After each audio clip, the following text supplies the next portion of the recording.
Suatu hari yang cerah, indah, merona. Di zaman itu tiba-tiba berubah menjadi mendung gelap gulita.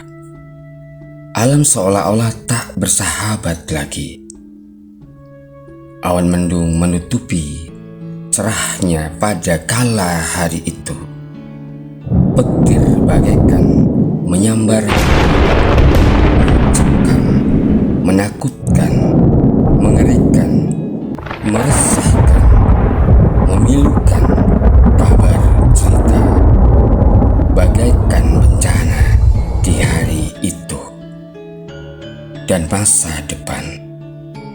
Kabar yang menggelegar akan lahirnya putra laki-laki yang tampan, gagah, yang akan membawa bencana di kerajaan Majapahit. Kala itu Sang Prabu jatuh sakit, seolah-olah tidak ada obatnya. Tatkala memikirkan akan kabar cerita dari para nujum atau dukun yang konon sakti dan terkenal pada zamannya, puncak kemasan kejayaan kerajaan Majapahit kala itu. Propaganda, rencana, kehendak manusia sehebat secanggih apapun takkan bisa mengalahkan takdir ilahi. Assalamualaikum warahmatullahi wabarakatuh.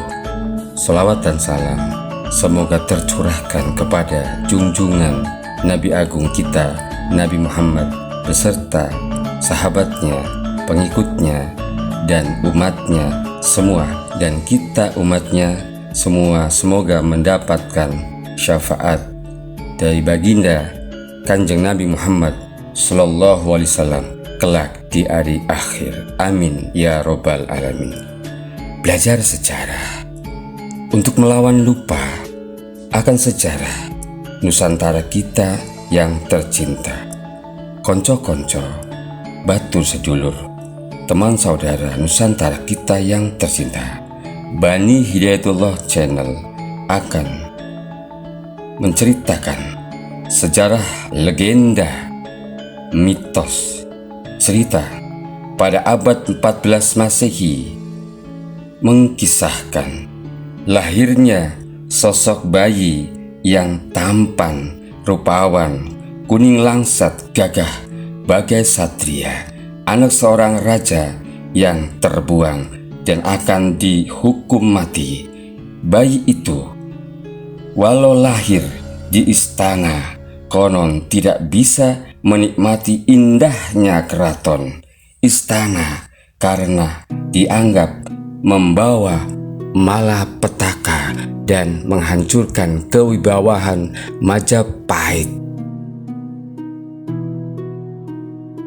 Pada kisah dan versi yang lain, pada suatu hari Prabu Brawijaya mengadakan pertemuan di Bala Irung, kerajaan Majapahit. Patih Majapahit, para senopati serta anggota pemerintahan lengkap menghadap Sang Prabu. Bahkan di antara para hadirin terdapat banyak ahli nujum terkenal yang memang sengaja didatangkan untuk menghadap Sang Prabu. Sang Prabu tampaknya ingin berunding dengan segenap tokoh-tokoh penting di kerajaan Majapahit. Saat itu Sang Prabu tampak murung sekali, sehingga semua yang menghadap merasa takut. Tidak diketahui mengapa Sang Prabu murung.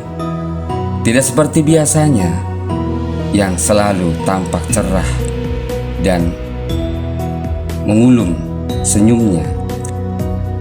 Sampai beberapa lama ditunggu-tunggu, belum juga beliau berbicara. Namun akhirnya Sang Prabu sadar bahwa beliau sedang ditunggu para penghadap. Bersabdalah sang Prabu, "Hai Patih, bagaimana para ahli nujum yang aku perintahkan untuk didatangkan? Apakah mereka semua sudah menghadap?" "Daulat tuanku, semua ahli nujum yang terkenal di seluruh kerajaan Majapahit telah kami kumpulkan. Saat ini mereka telah menghadap semua." "Duli tuanku." Demikian sang Patih menyampaikan kehadiran para ahli nujum yang diinginkan sang Prabu Brawijaya. "Terima kasih Patih," jawab sang Prabu. "Memang ada sesuatu akhir-akhir ini yang sangat memprihatinkan batinku, sehingga aku memerlukan kehadiran para ahli nujum terkenal." Kemudian sang Prabu bersabda kepada para ahli nujum, "Hai para ahli nujum, aku telah mendengar namamu yang terkenal di seluruh Nusantara. Oleh karena itu, engkau semua kudatangkan. Aku ingin menanyakan kelak sepeninggalanku, siapakah yang akan menggantikanku? Selain itu, apakah kelak ada orang yang berani merusak nama baikku?" Setelah mendengar sabda raja, para ahli nujum mulai duduk bersemedi. Mereka menggunakan kemampuan masing-masing untuk mencoba mencari jawaban yang diinginkan oleh raja.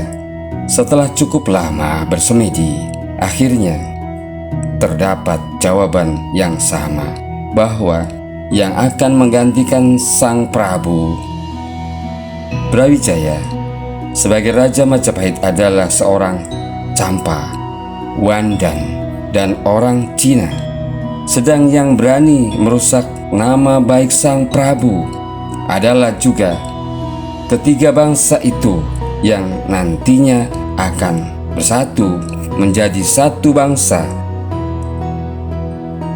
Cerita rakyat dari Jawa Timur masih berlanjut lebih seru. Sang Prabu Brawijaya sangat terperanjat mendengar jawaban para ahli nujum. Sang Prabu yakin akan kebenaran jawaban itu, mengingat mereka adalah para ahli nujum yang sangat terkenal. Hasil nujum mereka biasanya tidak meleset. Pertemuan segera dibubarkan. Hanya Ki Patih yang diperintahkan tetap tinggal. Setelah tinggal berdua dengan Ki Patih, bersabdalah sang Prabu, "Ki Patih telah mendengar penjelasan para ahli nujum, bukan?" "Hamba tuanku," jawab Ki Patih. "Oleh karena itu Ki Patih," sabda raja selanjutnya, "agar apa yang disampaikan oleh para ahli nujum atau dukun tadi tidak menjadi kenyataan, maka engkau kuperintahkan untuk membunuh semua orang Campa, Wandan, maupun orang Cina yang dibawa oleh sang permaisuri Dia Dwarawati." Mendengar titah raja, Ki Patih terperanjat sekali. Namun sebagai abdi raja yang baik dan taat, maka perintah raja segera dilaksanakan. Selang beberapa lama setelah pertemuan di atas, tiba-tiba raja jatuh sakit. Kian hari sakit raja kian parah.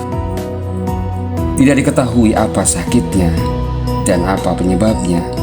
Telah banyak ahli kesehatan yang mencoba mengobatinya, namun gagal semua. Cerita dongeng dari kerajaan Majapahit menyatakan bahwa penyakit raja semakin menjadi parah. Semua penghuni istana dan para penggawa kerajaan kebingungan, tidak tahu apa yang harus mereka lakukan untuk menyembuhkan penyakit raja. Berbulan-bulan telah berlalu, segala upaya telah dilakukan oleh keluarga kerajaan untuk menyembuhkan sang raja. Namun, tidak ada satupun ahli pengobatan yang dapat menyembuhkan sakitnya. Sang Prabu pun lebih banyak berdiam diri di dalam kamar sambil merenungi nasibnya. Pada suatu malam, sang Prabu memperoleh wangsit. Di antara tidur dan terjaga, sang Prabu seperti mendengar suara. Jika sang Prabu ingin sembuh, sang Prabu harus kawin dengan orang Wandan Kuning. Malam itu juga Kipati dititahkan menghadap sang Prabu. Di pembaringan dengan tergopoh-gopoh, Kipati datang menghadap. Secara singkat sang Prabu menjelaskan wangsit yang baru saja diterimanya. Selanjutnya malam itu juga raja memerintahkan Kipati mencari orang Wandan Kuning untuk dijadikan permaisuri. Berangkatlah Kipati memenuhi perintah raja. Dari satu tempat ke lain tempat dijelajahinya seluruh wilayah negara. Akhirnya dapat ditemukan orang Wandan Kuning yang diimpikan oleh rajanya. Dengan sukacita, Kipati segera pulang membawa orang Wandan Kuning tersebut. Bersukacitalah raja menerima kedatangan Kipati. Secara singkat, Kipati menceritakan segala upaya yang telah dilakukan sehingga membawa hasil. Terima kasih, Pati. Engkau telah melaksanakan perintahku dengan baik. Semoga wangsit yang aku terima itu benar. Demikian sabda raja. Sang Prabu segera mempertemukan dengan calon permaisurinya. Sang Prabu awalnya tidak mencintainya atau tidak menyukainya sedikitpun kepada wanita yang baru dihadirkan di hadapannya. Beberapa hari kemudian, Putri Wandan Kuning telah resmi menjadi permaisuri Prabu Brawijaya. Pesta pernikahan digelar secara meriah meskipun kesehatan sang Prabu belum pulih sepenuhnya. Sementara itu, setelah menikahi Putri Wandan Kuning, secara berangsur-angsur kesehatan sang Prabu pulih kembali sampai akhirnya sang Prabu sembuh sama sekali. Sang Prabu sangat bergembira. Demikian juga keluarga istana dan segenap pengawal istana. Rakyat pun ikut bersukaria atas sembuhnya raja mereka. Berapa bulan kemudian sang permaisuri hamil. Kehamilan sang permaisuri menambah kegembiraan dan kebahagiaan sang Prabu Brawijaya. Demikian juga kerabat istana, mereka bergembira semua. Akhirnya, setelah tiba waktunya, lahirlah seorang bayi laki-laki yang sehat, parasnya yang cakap, rambutnya hitam, bak mayang mengurai, matanya seperti bintang timur dan hidungnya mancung. Dengan kulit kuning langsat, semakin bertambahlah ketampanan sang bayi. Dengan bangga dan penuh bahagia, sang bayi digendong dan ditimangnya. Tiada kata yang dapat diungkapkan untuk menunjukkan kegembiraan. Raja mengucap syukur kehadiran Tuhan Yang Maha Esa atas berkat dan rahmat-Nya beliau dapat sembuh dari sakit. Bahkan Tuhan telah menganugerahi seorang putra yang sangat tampan. Kisah hidup dan asal-usul Raden Bondan Kejiwan dimulai dari sini. Siapa gerangan yang tidak merasa bahagia karena memiliki keluarga yang lengkap? Setelah sejenak menikmati karunia Tuhan Yang Maha Esa, Sang Prabu ingat bahwa putranya perlu pengasuh. Segera Patih dititahkan untuk memanggil seorang kepercayaan, yaitu seorang juru sawah yang bernama Kiai Buyut Masyahar. Berangkatlah Ki Patih melaksanakan titah raja. Cerita rakyat dari tanah Jawa menyatakan Kiai Buyut Masyahar terperanjat sekali melihat kedatangan Kiai Patih yang secara tiba-tiba itu. Dengan hati berdebar, didengarkanlah apa yang disampaikan oleh Ki Patih. Secara singkat, Ki Patih menyampaikan titah raja. Maka Kiai Buyut Masyahar segera berangkat mengikuti Ki Patih menghadap raja. Setelah sampai di istana, Sang Prabu menitahkan Kiai Buyut Masyahar untuk mengasuh sebaik-baiknya putra raja yang baru lahir itu. Namun setelah berusia 8 tahun, Kiai Buyut Masyahar diminta untuk membunuh anak tersebut, karena menurut Sang Prabu, anak inilah yang kemudian hari akan membawa malapetaka dan akan menjadi raja. Bahkan menurut para ahli nujum, anak ini pula yang akan merusak nama baik Sang Prabu. Oleh karena itu, Kiai Buyut Masyahar yang sangat dipercaya oleh raja dititahkan untuk melaksanakan rencana pembunuhan itu dengan sebaik-baiknya. Jika titah tersebut tidak dilaksanakan, maka Kiai Buyut Masyahar akan dihukum mati.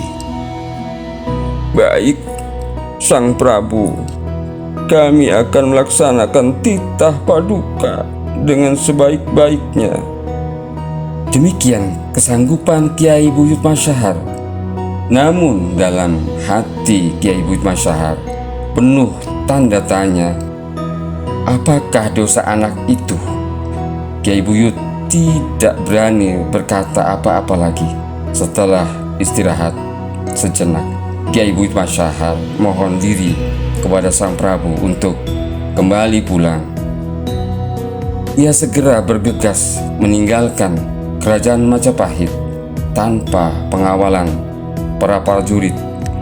Kiai Buyut Masyahar berjalan kaki menyusuri hutan untuk menuju ke rumahnya dengan menggendong bayi. Kiai Buyut Masyahar berangkat pulang. Dalam perjalanan pulang, Kiai Buyut Masyahar masih selalu diliputi tanda tanya. Apa sebenarnya maksud Sang Prabu? Dan apa dosa si bayi yang baru lahir? Tanpa disadari, perjalanan Kiai Buyut Masyahar telah jauh keluar kota. Jalanan sekarang cukup sepi dan di muka telah membayang hutan lebat. Tiba-tiba muncullah seekor binatang bondan. Bondan adalah sejenis binatang melata yang cukup besar, berwarna kehijau-hijauan. Anehnya, binatang bondan tersebut mengikuti jalannya Kiai Buyut Masyahar. Bahkan bekas telapak kaki dan bayangan Kiai Buyut Masyahar dijilati. Karena kaget akan keanehan itu, seketika itu juga Kiai Buyut Masyahar menjadi ketakutan dan kakinya lumpuh tidak berdaya. Dalam ketakutan itu jatuhlah bayi yang digendongnya. Kiai Buyut Masyahar hanya mampu melihat namun tidak mampu berbuat sesuatu untuk menolong si bayi. Ia seakan kehilangan tenaga karena didera rasa takut yang hebat. Sekalipun ia sudah berusaha menggerakkan tangan dan kakinya, ia tetap tidak mampu melakukannya. Ia pasrah kepada Tuhan apapun yang akan terjadi terhadap nasibnya dan diri bayi yang baru lahir. Dengan putus asa, Kiai Buyut Masyahar memperhatikan apa yang akan dilakukan oleh binatang bondan itu. Aneh sekali, binatang tersebut mendekati si bayi dengan langkah perlahan. Kemudian hewan tersebut dengan hati-hati menjilati tali pusat atau tali pusar si bayi hingga bersih dan kering. Aneh sekali. Demikian pikir Kiai Buyut Masyahar. Belum hilang keheranan Kiai Buyut Masyahar, terdengarlah suara menggelegar akibat lepasnya ekor bondan yang menyentuh tangan si bayi yang merasa geli dijilati. Seketika itu juga binatang bondan pun hilang dari pandangan mata Kiai Buyut Masyahar. Kiai Buyut Masyahar terpaku atas kejadian yang baru saja dialaminya tersebut. Cerita legenda Raden Bondan Kejiwan berlanjut lebih menarik karena banyak dijumpai keanehan. Tuhan Yang Maha Esa, Tuhan Yang Maha Esa, Tuhan Maha Besar. Begitu Kiai Buyut Masyahar berkali-kali menyebut nama Tuhan.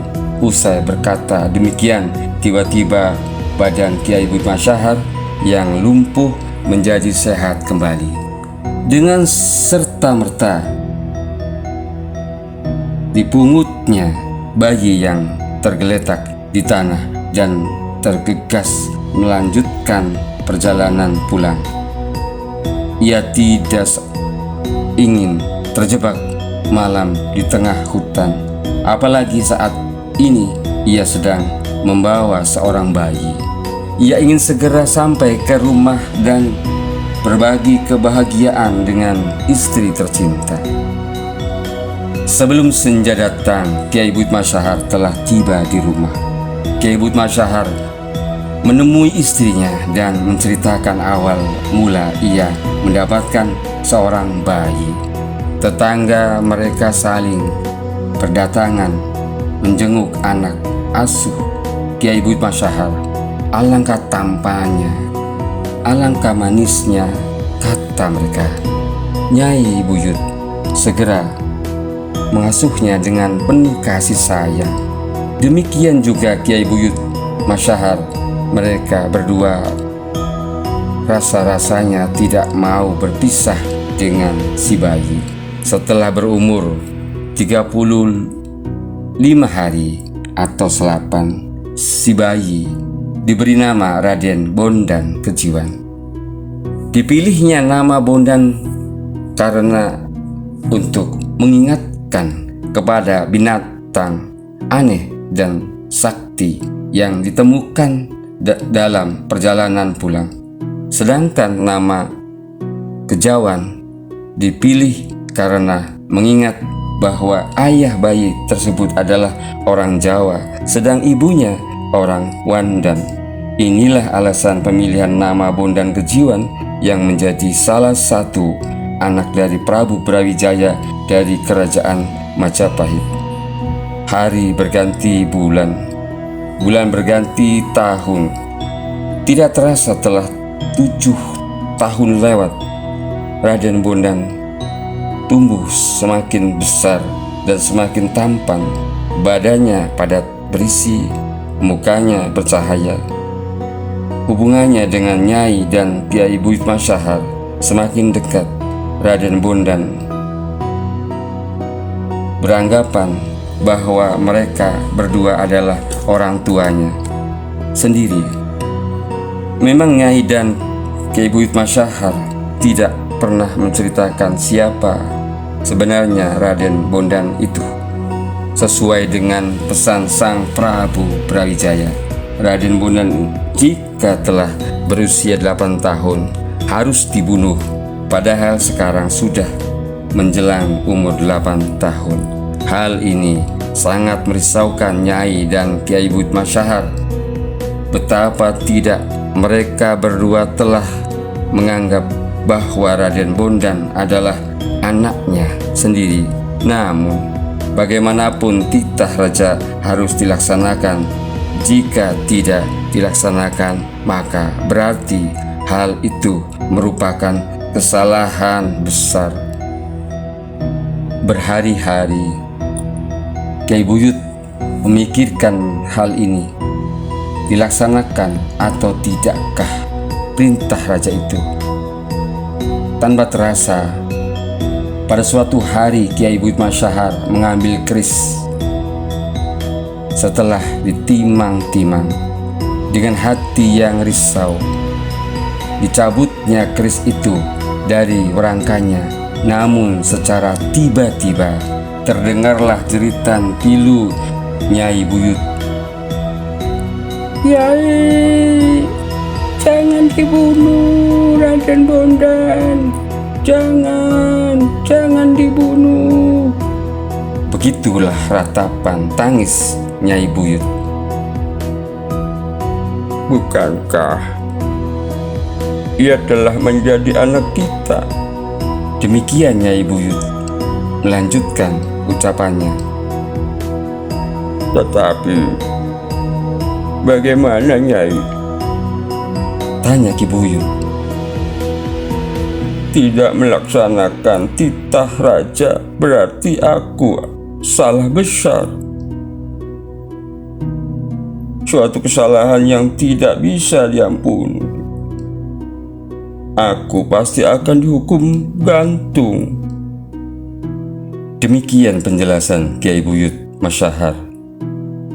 Nyai Buyut menyadari kesulitan Kiai Buyut Masyahar, namun apa boleh buat, mereka sudah terlanjur cinta pada Raden Bondan.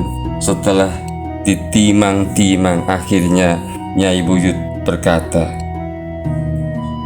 Begini saja Kiai, agar Kiai tidak menyalahi titah raja, laksanakan tugas tersebut. Namun sebelum membunuh Raden Bondan, bunuhlah aku terlebih dahulu Kiai, agar aku tidak melihat buah hatiku dibunuh.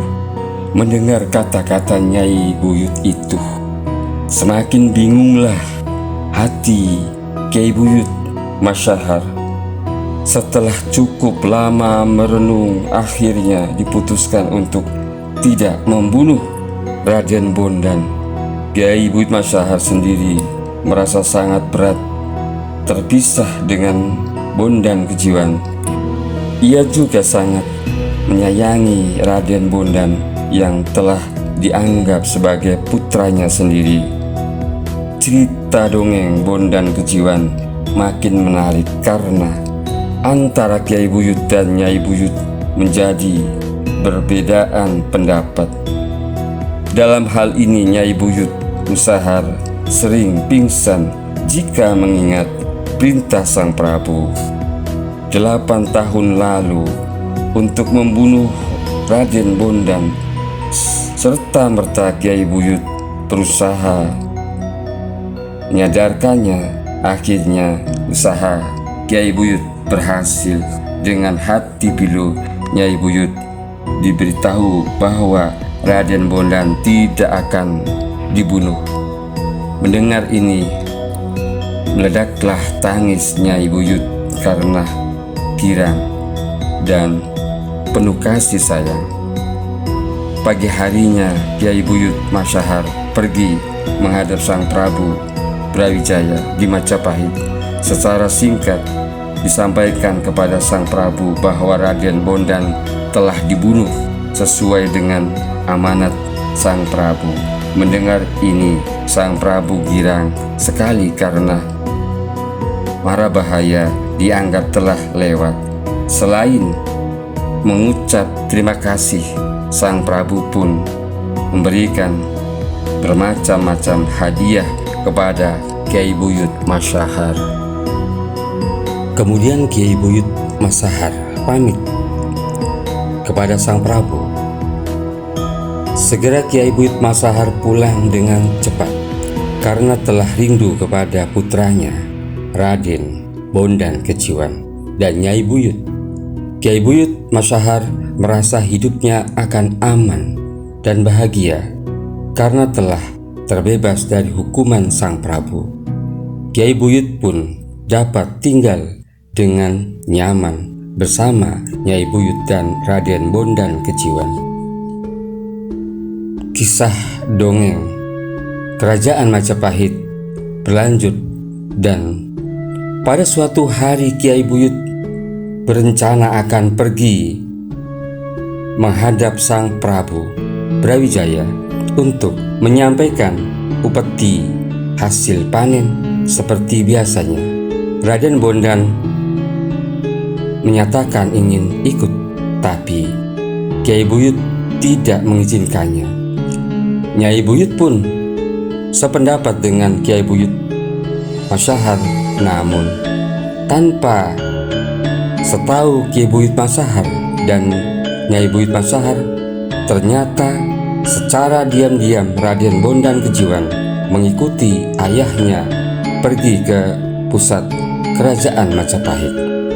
Kedatangan Kiai Buyut membuat Sang Prabu agak terperanjat.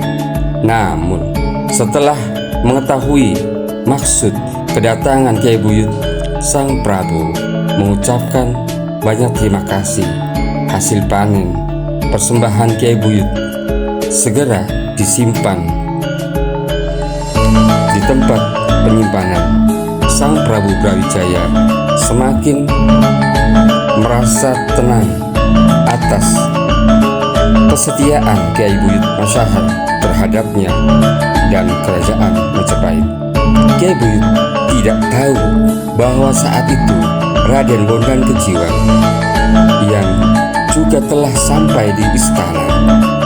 Namun ia tidak ikut Kiai Buyut menghadap Sang Prabu.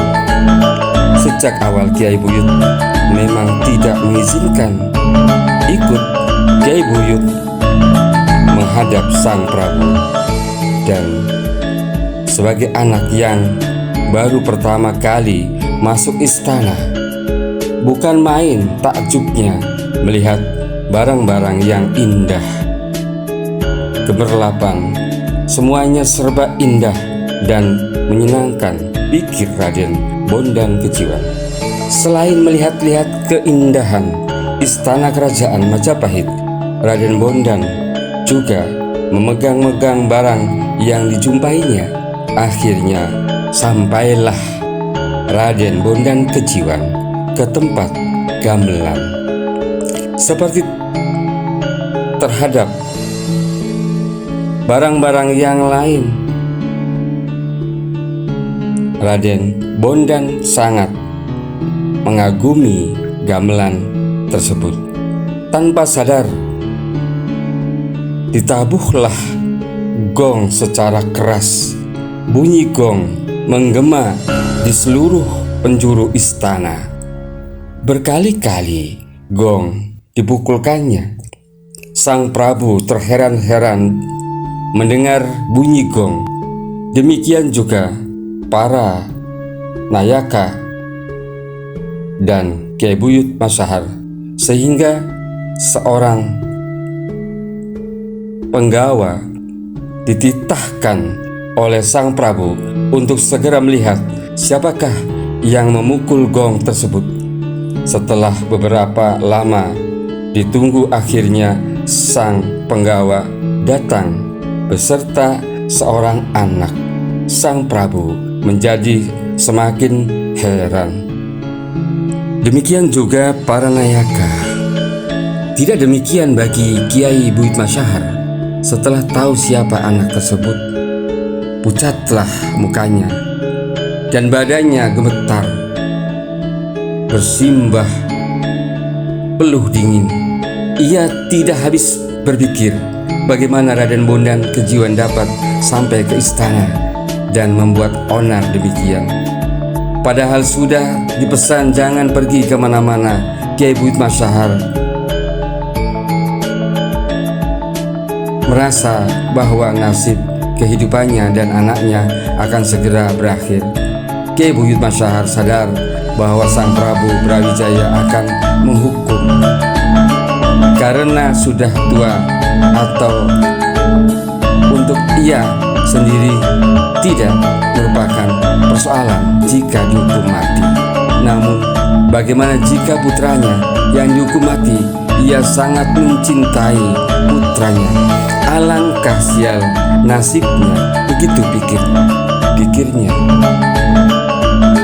Kiai Buyut Masyahar mengakui kesalahannya. Oleh karena itu, Kiai Buyut segera datang dan menyembah kepada Sang Prabu Brawijaya, memberitahukan bahwa anak tersebut adalah anaknya, namanya Raden Bondan Kejiwan. Dan tidak lupa Kiai Buyut memohonkan ampun kepada Sri Baginda atas kekurang ajaran Raden Bondan Kejiwan dengan memukul-mukul gong tanpa perintah dari Sang Prabu. Sebagai orang yang merasa bersalah, Kiai Buyut menunggu hukuman apa yang akan dikenakan kepadanya asal bukan kepada putranya. Dengan badan gemetar dan muka menunduk, Kiai Buyut menunggu titah raja. Ia pasrah seandainya Sang Prabu akan memberikan hukuman mati karena telah mengkhianati tugas yang telah diberikannya. Sementara itu Sang Prabu memperhatikan Raden Bondan Kejiwan. Tampan sekali anak itu, pikir Sang Prabu. Sang Prabu sangat terheran-heran melihat Raden Bondan Kejiwan yang berbeda dibandingkan anak-anaknya yang lain seusianya. Raden Bondan terlihat sangat sehat, cekatan dan tangkas bergerak, sehingga timbul keinginan dari dalam hati Sang Prabu untuk mengambil Raden Bondan sebagai putranya. Bersabdalah Sang Prabu, "Hai Ki Buyut Masyahar, aku percaya bahwa Raden Bondan adalah anakmu. Mengingat perbuatannya yang lancang, memukul-mukul gong tanpa seizinku, seharusnya ia dihukum berat, bahkan dapat dihukum mati. Juga untuk engkau Ki Buyut." Mendengar sabda raja tersebut, semakin lemah lunglai Kiai Buyut. Harapan memohon ampunan nampaknya tidak berhasil. Dengan cucuran air mata, didekaplah Raden Bondan. Pandangan mata Kiai Buyut Masyahar berkunang-kunang. Lantai tempat duduk terasa bergetar-getar. Nampaknya beberapa saat lagi ia akan jatuh pingsan. Akhirnya ia sumarah kepada Tuhan Yang Maha Esa. Tiba-tiba secara senyap-senyap ia mendengar Sang Prabu Brawijaya bersabda lebih lanjut, namun demikian Kiai Buyut, hukuman tidak akan aku jatuhkan baik kepada anakmu maupun kepadamu sendiri. Sebaliknya aku berkenan sekali untuk mengambil Raden Bondan Kejiwan sebagai anak. Bagaimanalah Kiai Buyut Masyahar? Keberatankah engkau? Seperti sudah mati hidup lagi, demikianlah keadaan Kiai Buyut Masyahar setelah mendengar sabda raja. Dengan ucapan terima kasih dan rasa syukur, Kiai Buyut Masyahar menyerahkan Raden Bondan Kejiwan kepada raja. Mulailah saat itu Raden Bondan secara resmi menjadi putra Sang Prabu Brawijaya. Selanjutnya Sang Prabu Brawijaya menugaskan Kiai Buyut Masyahar mengantarkan Raden Bondan Kejiwan ke pendopo kepadepokan Ki Gede Tarub atau Ki Jagat Tarub. Cerita rakyat dari Jawa Timur ini berlanjut. Sang Prabu menitahkan Ki Gede Tarub untuk mendidik Raden Bondan agar kelak menjadi orang yang mumpuni dan bermoral. Sebelum berangkat, Raden Bondan dianugerahi 3 buah pusaka Sang Prabu Brawijaya, yaitu keris Kiai Mahes Samili, keris Kiai Malela, dan tumbak Kiai Pleret. Setelah mohon doa restu, berangkatlah Kiai Buyut Masyahar bersama-sama Raden Bondan menuju ke padepokan Ki Gede Tarub atau Ki Ageng Tarub. Di tengah perjalanan ternyata ada gangguan. 2 orang bersenjata meminta barang-barang yang dibawa oleh Kiai Buyut Masyahar dan Raden Bondan Kejiwan.